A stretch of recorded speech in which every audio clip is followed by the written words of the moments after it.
Кандайсыздар бардыгыңыздар? Мен бүгүн ушундай сонун рогалики жасадым. Рецепт менен бөлүшөм. Аябай сонун болуп чыкты менде. Сиздер дагы жасап көрүңүздөр. Балдарыбызга магазинден сатып бербестен үйдөн жасап жегенге эмне жесин. Ушу күндүн салкын күндөрдө ысык чайлар менен ичкенге аябай сонун болуп чыгат. Жаңгак менен начинка жасадым. Супер болуп чыкты. Сиздер дагы жасап көрүңүздөр.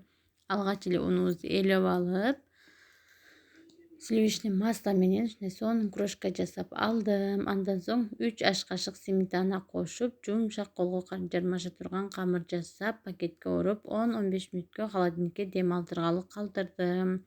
Андан соң орточо калыңдыкта ушундай сонун кылып жайып алабыз. Жайып алган соң кесип алдым.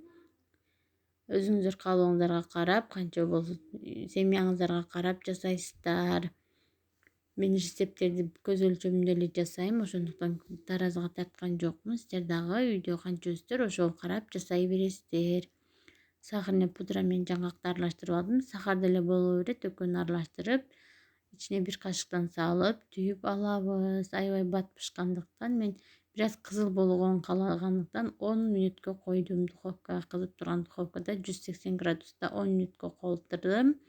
Андан соң сахарный пудрага матырып, үстүнөн себелеп коебуз. Аябай сонун болуп чыкты. Кыргызча контентти колдоп, каналыма катталып, лайк басып кетиңиздер. Баардыгыңыздарга чоң рахмат.